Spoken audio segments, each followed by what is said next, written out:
Okay ರೀ. Sir ಇದು ನಾವು MLS ಕಂಪ್ನಿ ಎಣ್ಣೆ ಯೂಸ್ ಮಾಡೇವ್ರಿ. ಹೌದ್ರಿ. ಗೋವಸ್ತ್ರ ಗೊಬ್ಬರ ಹಾಕಿವಿ, ಹಾಂ ರೀ. ಎಣ್ಣೆ ಹೊಡೆದಿವಿ. MS ಸ್ಪ್ರೇ ಗ್ರೋ ಮ್ಯಾಜಿಕ್ ಎಣ್ಣೆ ಹೊಡೆದ್ರಿ. ಮ್ಯಾಜಿಕ್ MS ಚಲೋ ಬಂದದ್ರಿ. ಒಂದ್ಸಲ ಬಿಡಿಸಿರಿ. ಗಿಡಕ್ಕೆ 120 110 ಕಾಯಿ ಅವ ನೋಡ್ರಿ ಸರ್. ಹೌದೌದ್ರಿ ಅದಾವ್ರಿ ಕಂಡ ಬಿಡ್ತಾವ. ಎಲ್ಲಾ ಗಿಡ ಹಿಂಗೆ ಬಿದ್ದಾವ್ರಿ ತಳಗ. ಹೌದೌದ್ರಿ. ಎತ್ತಕ್ಕಾಗಲ್ರಿ ಸರ್. ಹೌದೌದ್ರಿ. ಹೌದೌದ್ರಿ. ಒಂದೊಂದ್ ಗಿಡಕ್ಕೆ 120 ಎಲ್ಲ ಮಕ್ಕಂಬಿಟ್ಟದ್ರಿ ಎತ್ತಿ. ಹೌದೌದು. ಶಿವ್ರಿ ಎಣ್ಣೆ ಬೇಡ್ರಿ. ಹಂಗದ್ರಿ. ತೂಕ ಒಂದ್ ಚೀಲ ಎತ್ತದ ಆಗಲ್ರಿ ನಮ್ ಕೈಲಿ ಇಬ್ಬಿಬ್ರು ಕೂಡ ಒದ್ದಾಡಕೈತಿ. ಹೋದ ವರ್ಷಕ್ಕಿಂತ ಹೊತ್ಕೊಂಡ್ ಹೋದ್ರಿ ಚೀಲಗಳು. ಹಾನ್ರಿ ಈ ಸರಿ ಏನಿಲ್ರಿ ಸರ್, ಅದು ಒಂದು ಚೀಲ 2-3 ಕೂಡ ಎತ್ತಂಗ ಇದ್ರಿ.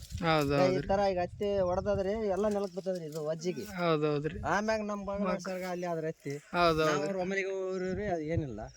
ಮತ್ತೆ ಆ ಕಡೆ ಒಂದ್ ಆದ್ರಿ. ಹೌದ್ರಿ. ಅಲ್ಲಿ ಅದನ್ನ ಏನಿಲ್ರಿ. ಹೌದೌದ್ರಿ. ಹಿಂಗ ನಮ್ ಬಾಜೆ ಅವ್ ನೋಡ್ರಿ, ಅವ್ರು ನಾವು ಒಮ್ಮಲಿಗೆ ಮಾಡಿದ್ದು ಅಂಗಡಿ ನೇಣು ಮಾಡ್ಯಾರ್ರಿ. ನಾವು ಇವ್ ಗೋವಸ್ತ್ರ ಇದು ಗ್ರೋ ಮ್ಯಾಜಿಕ್ MS ಸ್ಪ್ರೇ ಉಳ್ಕ್ಬೇಕಾದ್ರೆ ಅಂಗಡಿ ನೇಣು ಮಿಕ್ಸ್ ಮಾಡೇವ್ರಿ. ಹೌದ್ರಿ. ಫಲಕ್ಕ ಹೊಡೆದಿರಿ. ಫಲಕ್ಕ ಇದು ಗಿಡಕ್ಕ ಮಾಡಿವ್ರಿ. ಎಲ್ಲ ಕಾಯಿ ಅಂತಾರ ಹಿಂಗಾಗಿ ನೋಡ್ರಿ. ಗೊಬ್ಬರನ ಹಾಕಿರಿ. 120-110 ಕಾಯಿ ಅವ್ರಿ. ಹೌದೌದ್ರಿ. ಹತ್ತಿ ಇಳುವರಿ ಅದ್ರ ವಜ್ಜಿ ಬರ್ತಾರಿ. ಹೌದೌದು. ಇಷ್ಟು ವಜ್ಜಿ ಬರ್ತದಲ್ರಿ. ಹೌದಲ್ರಿ. ಚಲೋ ಆಗ್ಯದ್ರಿ ಮತ್ತೆ.